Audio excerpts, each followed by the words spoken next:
Audio Jungle.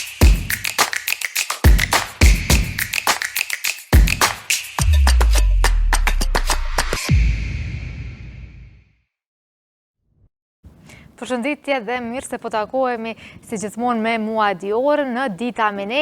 Shpresoj që dhe sot si çdo herë tjetër t'ju mbushim pas ditën dhe t'ja bëjmë sa më të këndshme. Sot faktikisht kemi të ftuar një prej autorëve, po themi më të dalluar të letërsisë bashkëkohore shqiptare. Jemi këtu me zotin Femit Pireva, i cili na ka nderuar, po themi, me prezencën e tij. Do të flasim për librat e tij, por edhe pasionin e tij të kamëshëm që është shkrimi. Faleminderit shumë, zoti Femit, që ke gjetë kohën për kundër edhe angazhimeve, edhe do të flasim ndoshta një nga një edhe për librat, edhe pse janë shumë në numër, por ndoshta mundemi me i prek, sidomos këta që i kemi. Faleminderit shumë edhe një herë. Faleminderit për ftesën, kënaqësia ime, besoj që do të kaloj mirë në këtë emision, aq është të mundshme do të jap kontributin tim. Po, besoj që do t'i motivosh edhe krejt ata që kanë dëshirë me shkrimit. Po shpresoj. Kanë marrë guximin. Faleminderit shumë. E me qenë si jemi tek shkrimi, kur ka nisur tërë pasioni? Unë po ata mundësime dëgju një histori të shkurtër që ma tregove para intervistës, po ndoshta po themi që qysh në fëmiri, dallohen këta që shkruajnë pak më mirë ose e kanë pasion. Po është e vërtet, kjo pyetje ju shtrohet shumë herë shumë krijuesve se ku është zanafilla, ku janë fillet e para që një krijues e ka filluar një rrugë të gjatë të krijimtarisë letrare. Edhe padyshim se çdo krijues e ka një farë historie sa i përket, nëse mund të themi, aty në muzave të para që pak a shumë e prekun shpirtin e krijuesit, ato ndjenjat, emocionet në raport me mjedisin, me shumë fenomene, me njerëzit, me prindrit dhe me shumë çka tjetër, po ky pasion ka lindur dikun mes moshës 10-12 vjeçare, kur kam qenë fëmijë. Ishte një përpjekje ime që si çdo krijues tjetër të shkruaj ndonjë vjersh të shkurtër, dhe kështu gradualisht ky pasion u rrit, ndërsa përvoja gradualisht me moshën u shtua dhe u përsos. Deri tash unë kam botuar 6 romane, janë 3 përmbledhje me poezi për fëmijë, 3 përmbledhje me poezi për të rritur.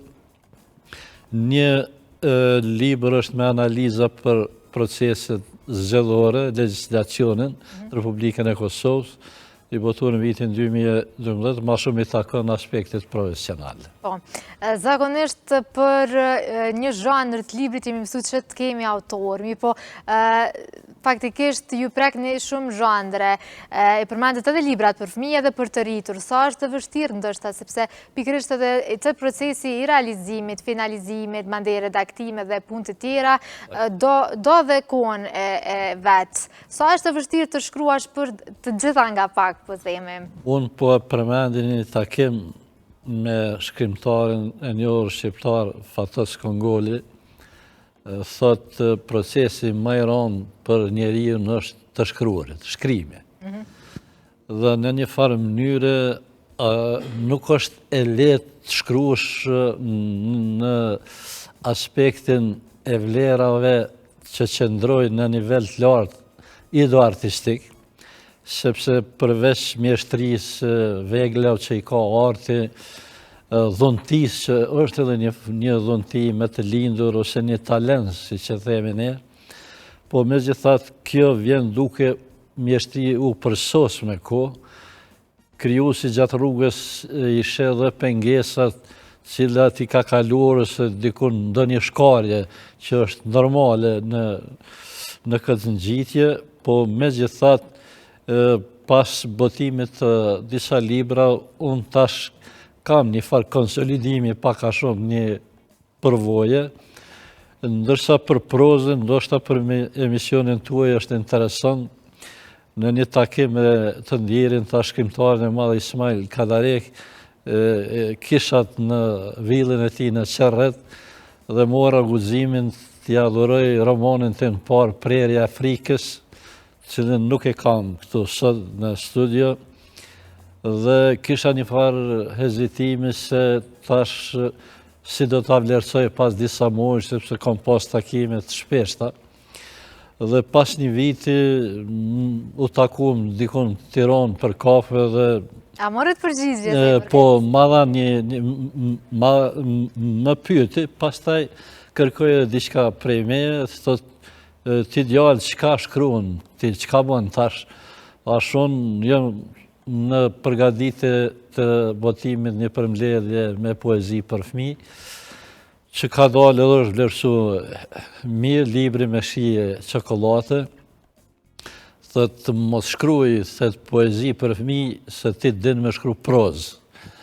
Ishtë diçka tepër inkurajuese prej një shkrimtari nivelet botëror që në një farë mënyrë ta motivojnë e krijues në rrugtim e sipër dhe prej atij momenti derisa unë jam autor i 6 romaneve të Që pas kanë ndiku për të mirë. Sigurisht e ka qenë asije. Po, kur jemi tek me se e përmendet, diçka shumë unike janë edhe vetë titujt e librit.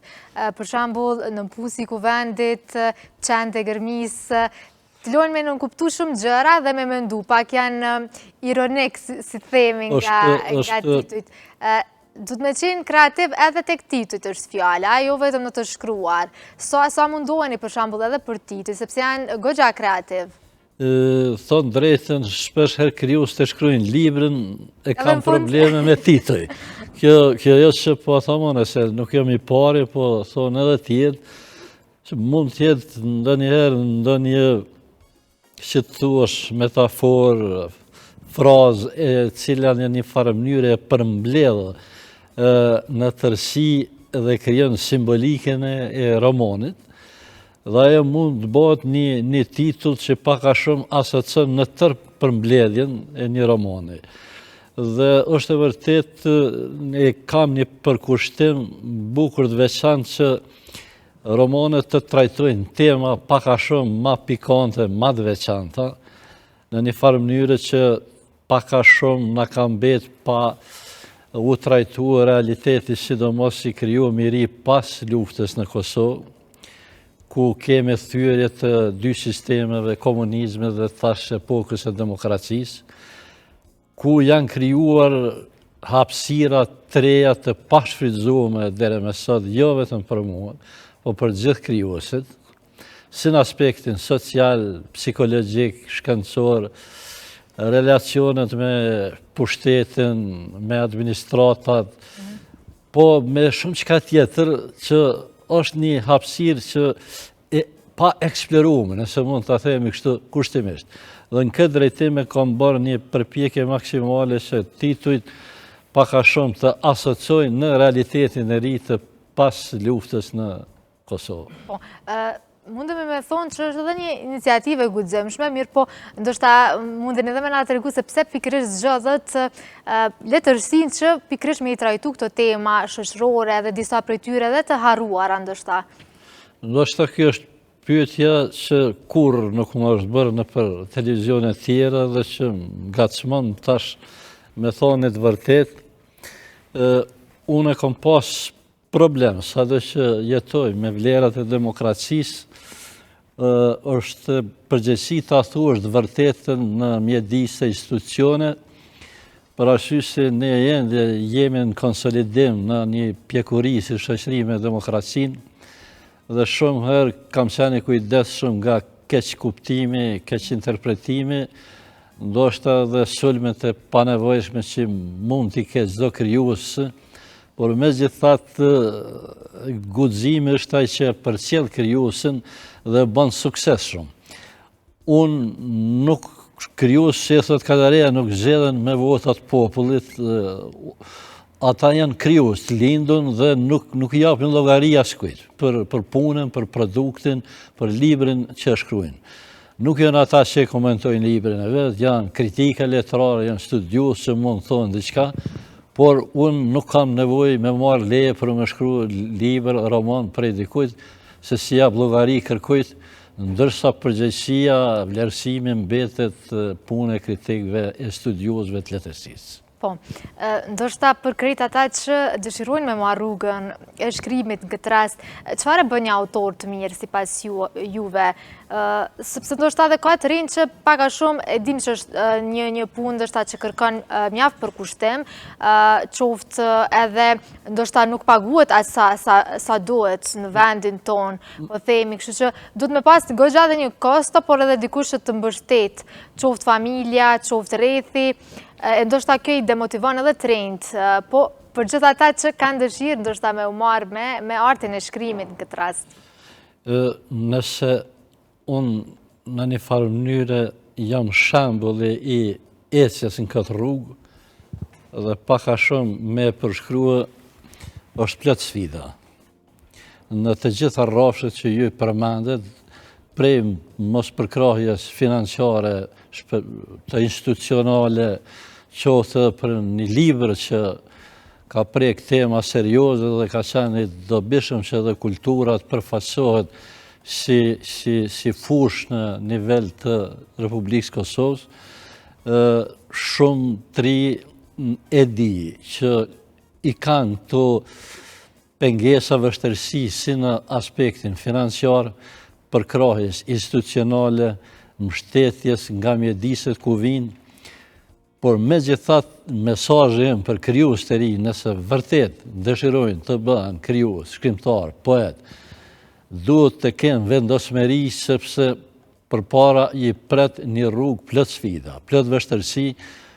Arti në Kosovë në një farë mënyre nuk është art shumë aristokrat i aristokratëve, është art që e krijojnë njerëzit e shtresa pak a shumë të ndryshme, po me krahasimin që nuk mund bësh krahasim me krijuesit në nivel evropian. Sepse kjo pyetje më është bërë edhe prej mediave të tjera, ne nuk e kemi atë luks të krijimit siç e kanë krijuesit tjerë. Mesazhi im shkon edhe për institucionet, aty ku ka mundësi të identifikohen talent të shkencës, kulturës, të letërsisë, dora e shtetit duhet me qenë shumë më afër. Prej niveleve komunale që disponojnë buxhete, besoj s'po thënë të mjaftueshme, po për të mbështetur ta krijues, për krijuar emër, për të në një farë mënyre për cilur një trashëgimi kulturore dhe për ta avancuar shumë a shumë, duke bërë krahasime dhe me vende tjera se si zhvillohet letërsia në nivel evropian. Ne para Evropës dhe botës mburremi me disa emra.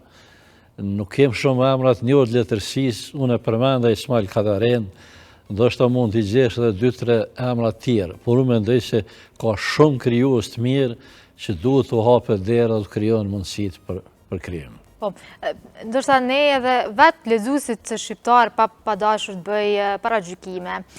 Nganjëherë tentojmë që pikërisht autorët që shkruajnë shqip anashkalojnë, po themi, në thojza, duke kërku autor të huaj, më të mëdhenj, po themi.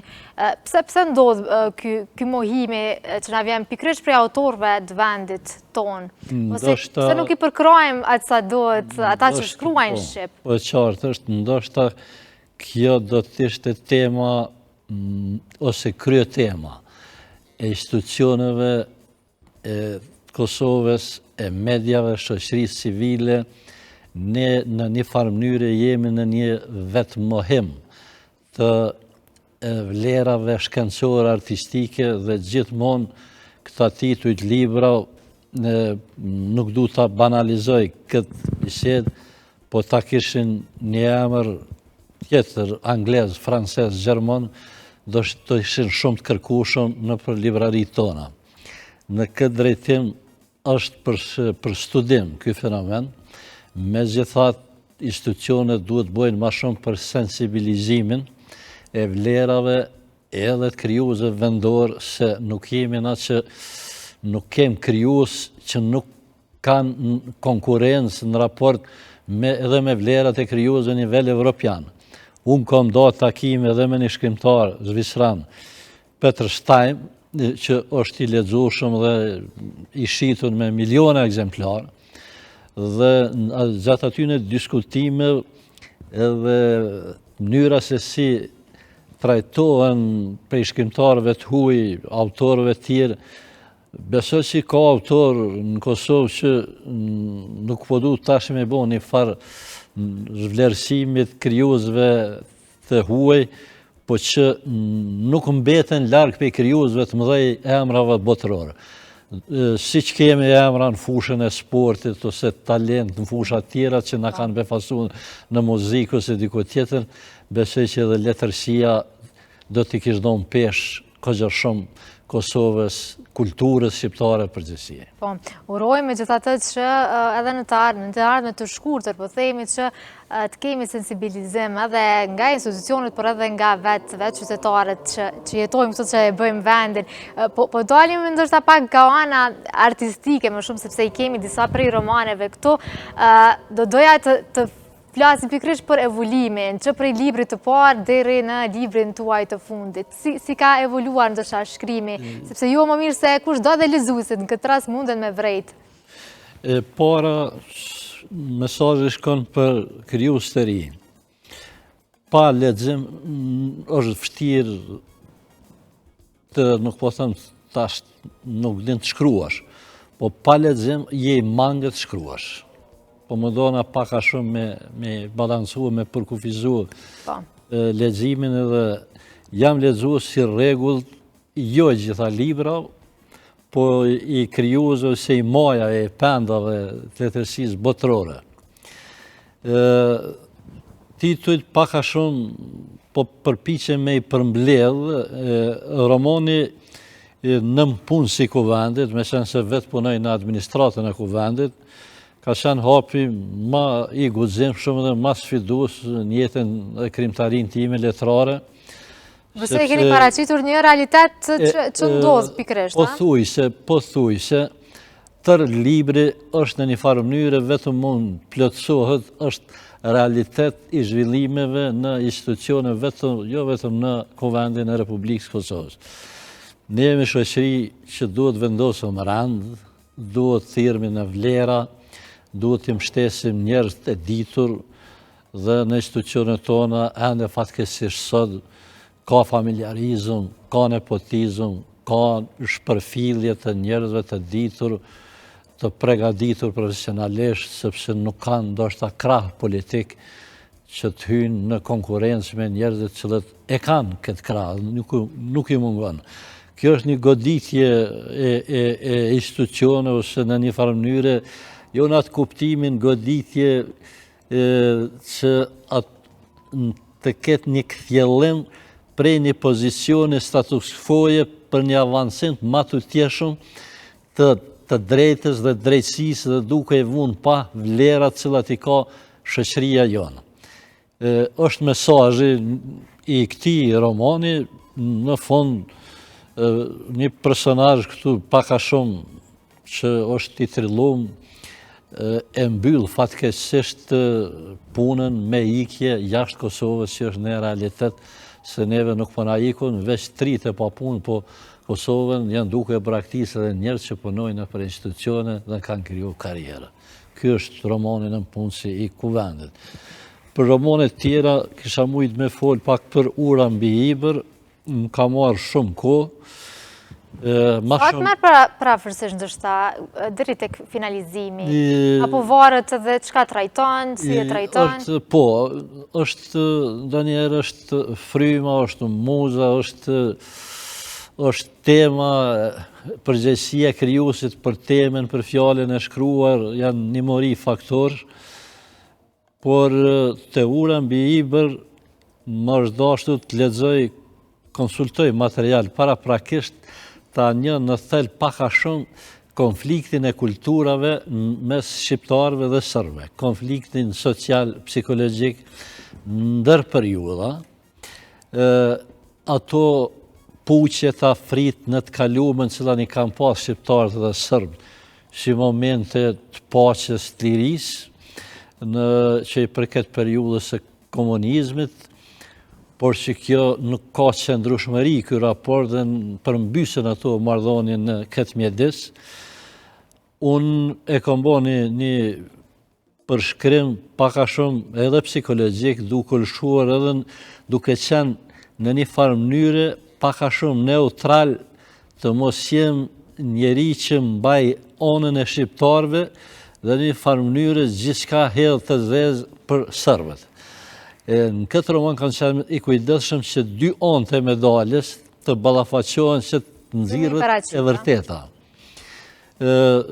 Mendoj se kur kam vizituar Mitrovicën, diçka që më ka provokuar për them këtë emision, kur isha në drejtorinë për kulturë, më ranë syne një tabelë punimet, vizatimet të nxënësve serb të shkollave fillore dhe nxënësve shqiptar se si e shohin qytetin. Dhe t'jeni të bindur... Çka mund të me vrejtë, nështë edhe syri artistit i vrejnë disa detaje më shumë? Kjo ishte më shumë syri i krijuesit nga njëherë në kretë barësin një pikë e zezë i bën përshtypje, lën një farë mbrese.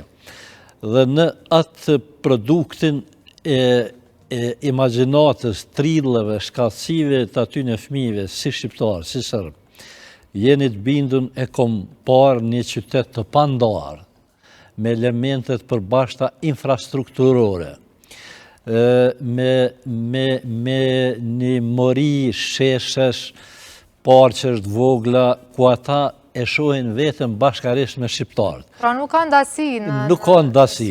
E keqja fillon pak kur fillojmë me u ngritë në moshë dhe atëherë sigurisht problemet dikon janë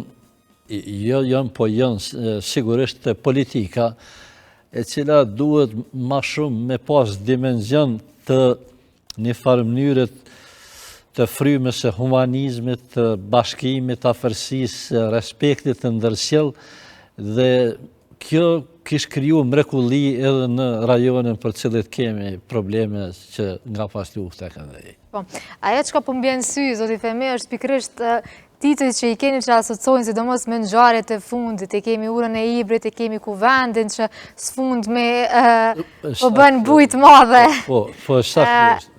Kështu që goxha i keni në trend, po theme, sepse nuk e di a i keni parashikuar që do të vinë si tema mandej, mirë po pikërisht janë këto tema ndoshta aktuale me cilat po kemi asim probleme, sidomos për urën e Ibrit që kemi pasur viteve të fundit, për Kuvendin tashmë që po vazhdon me seancat të një pas njëshme.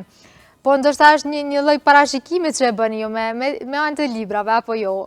Po është vërtet, se edhe kjo periudhë, dhe pse ky libër ka disa vite është botuar dhe ribotuar, do të ishte e rekomandueshme me lexu edhe ata që na kritikojnë. Dhe vetëm na lavdojnë. Dova që po thoni ata që janë në Kuvend. Po besoj që ata vetë e kanë lexuar. Unë po besoj po, pjesa më e madhe e nënpunësve të administratës e kanë këtë libër. Problemin më të madh e kam pas me një farë mënyre me frikën. Edhe me pas lirinë e mjaftueshme të trajtimit. Nuk shkruaj libra për të rënuar institucione vlera, se nuk e bojnë krijues të mirëfill, nuk e kanë këtë mision.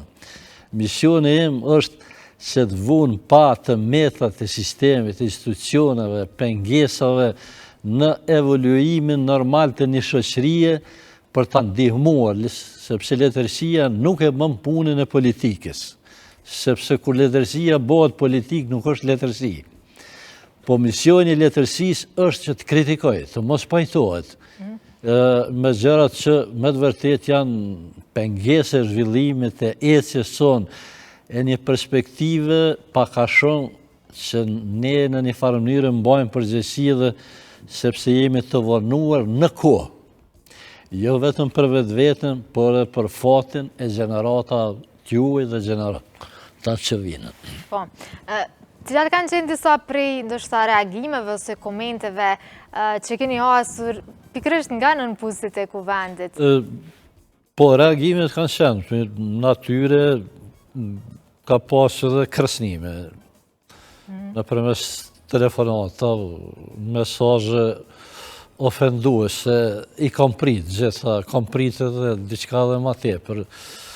Po megjithatë unë kur e kom vendos me shkru këtë roman, në një farë mënyre kom bërë disa llogari që mund përballem me pasojat natyra ndryshme, po kam vendos ta shkruaj, edhe kam shkruar.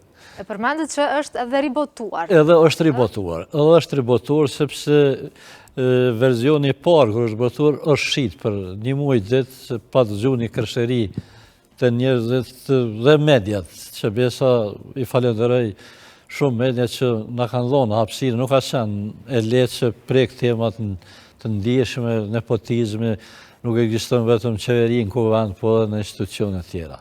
Megjithatë, e dim që ndoshta edhe situata të pakëndshme sjellin, mirë, po ju asnjëherë nuk jeni ndalë dhe asnjëherë nuk ju kanë bërë që me ndalë.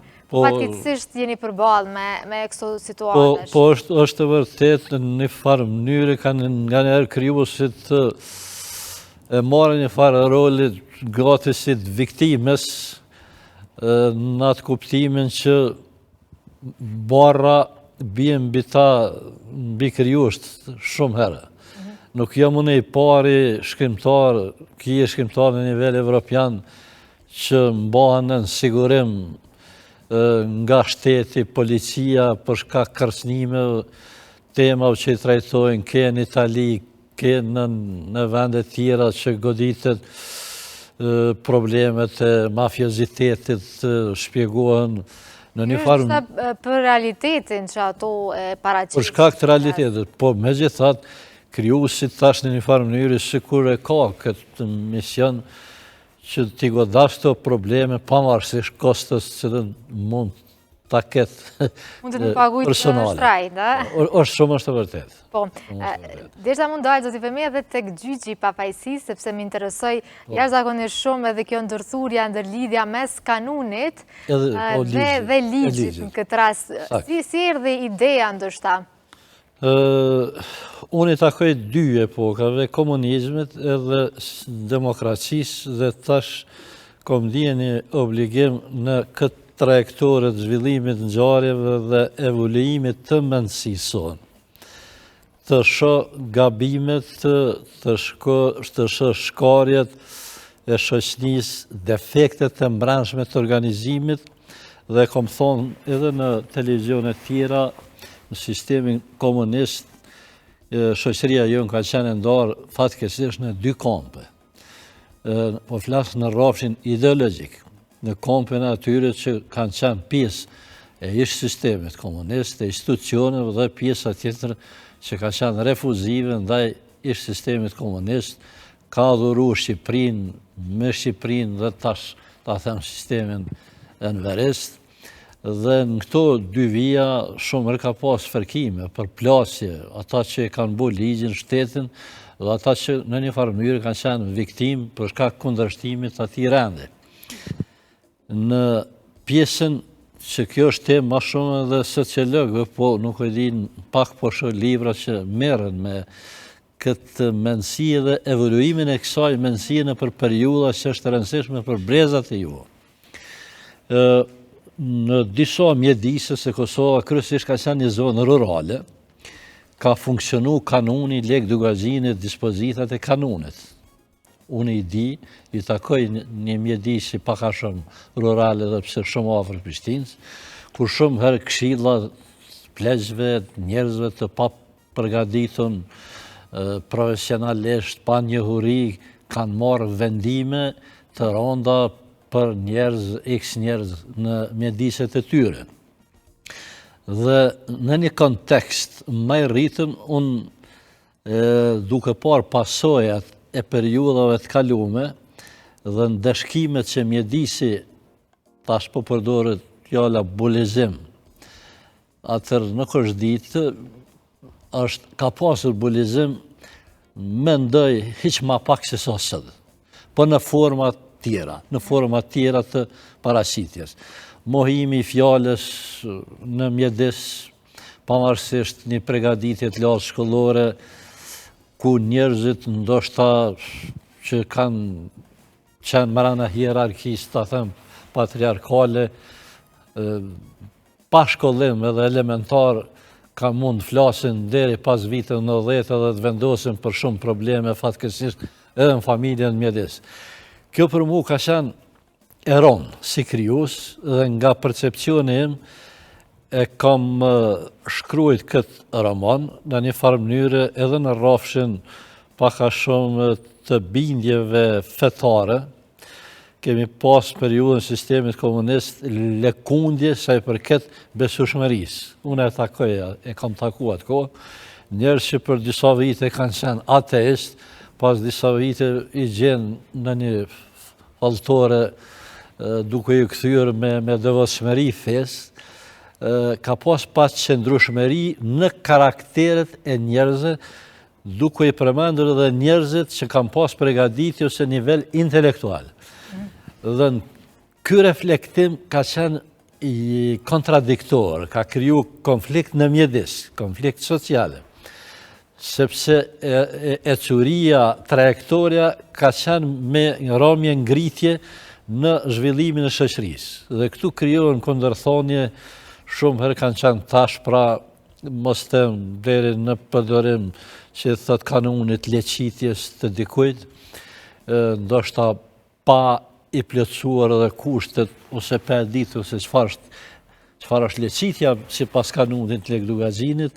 Po kam përshtypjen që edhe më të shkelura kanë qenë edhe grata, pjesa e familjes, gratë, mandej gjakmarrja, temat e tjera që i ka trajtuar. Po vërtet, mbi bazën e kanunit, ne edhe paka shumë edhe sot kur nuk pajtohemi me vendimet e institucioneve gjyqësore, shumë herë njerëz të zgjedhin rrugën e kanunit si zgjidhje.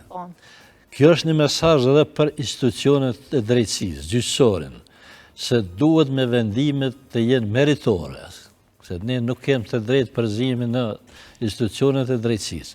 Por megjithatë, kur ngritën shumë pakënaqësi nga shoqëria civile, institucionet kompetente, japen raporte që ndoshta nuk janë shumë pozitive për punën e gjyqësorit, gjyqësori edhe ndarja e drejtësisë është diçka e shajtë sepse krijon raporte të qëndrueshme në shoqëri dhe besueshmëri në institucionet e shtetit. Dhe ky është edhe mesazhi i këtij romani në fund të përmbylljes. Sa ndoshta janë aktuale këto përplasje në ditët e sotme, se sa mendoni zoti Femir? Në mjediset rurale këto përplasje ekzistojnë, sepse ka ende sepse kemi një, unë e them shumë herë mënyrë figurative, dikun është ndalë ora, është fatkeqësia, ta them, po është ndalë ora. Njerëz që nuk janë më në ecurin e kohës, zhvillime, ndryshime, trendeve, dhe kanë betun diku largë në distancë kohore në këtë ndryshim ose proces në ndryshimit, nuk kanë njohuri të mjaftueshme për epokën e re, për demokracinë, për funksionimin e mënyrës së komunikimit brenda familjes, brenda mjedisit, brenda institucioneve. Ne jemi në hall edhe sa i përket qasjes së komunikimit rreth problemeve. Ndjeshmëria jonë për të ngritur shumë herë problemet cilat i ka kjo shoqëni, ende na i mban tabu disa tema, duke i shmungur përplasjes dhe ne ecim me to pa pasur një farguzimit të prekjes dhe shtjellimit tyne me një gjaftësi dhe duke i dhënë zgjedhje. Ky mekanizmi mbrojtës që e kemi. Megjithëse jemi drejt minutave të fundit, unë do doja pak edhe për projektin e radhës, këtë rast edhe për librin e radhës, që po shpresojmë që do të vijë së shpejti, a? Po, është e vërtet, për shkrimtarëve pritet gjithmonë diçka. Unë e kam marrë një obligim moral, ta quaj kështu si krijues, po punoj në një projekt rreth epokës së familjes jashare. Ndoshta do të del një roman jo krejt i karakterit historik, ma shumë i karakterit psikologjik, se si një familje viktimizohet në mbrojtje të pragut të shtëpisë, dhe për mua mbrojtja e pragut të shtëpisë është simbolike mbrojtjes së pragut të Kosovës. dhe besoj nëse jo ka fundi vitit, fillimi muajve të vitit tarshëm, lexuesit do ta kenë duart veta, po punojnë ndoshta me një përgjegjësi shumë të madhe se çdo roman tjetër, por shkak se tema është e ndjeshme dhe kërkon një farë trajtimi të kujdesshëm të fakteve të rrethonave. Patjetër, ne kur do të promovohet, juftojmë edhe këto që ta kemi lidhjen, edhe pse jo ta shfletojmë së bashku. Ju falenderojmë shumë, zoti Fehmi, për kohën që ndat me neve edhe me krejt shikuesit e televizionit DTV Media, po shpresoj që edhe herave të tjera do të takohemi, pse jo për librin e radhës apo edhe për tema të tjera, po kaq të rëndësishme. Ju falenderoj shumë për hapësirën, punë të mbarë, shëndet stafit juaj. Besoj se qasja juaj është bukur, konstruktive, është e kapshme për temat e kohës, punë të marrë këtij televizioni dhe gjitha të mirat. Faleminderit shumë edhe një herë. Faleminderit. Faleminderit edhe juve shikuesve të Sheshit, deri me tani patëm mundësi të bisedojmë me një prej autorëve më të dalluar të vendit tonë, po themi shqiptar, ndoshta Fehmi Pireva, me cilën biseduam edhe për krejt krijimtarinë e tij. Faleminderit që keni qenë gjatë kësaj kohe me Dita me ne dhe me mua Diorën. Mirëmbëjtje.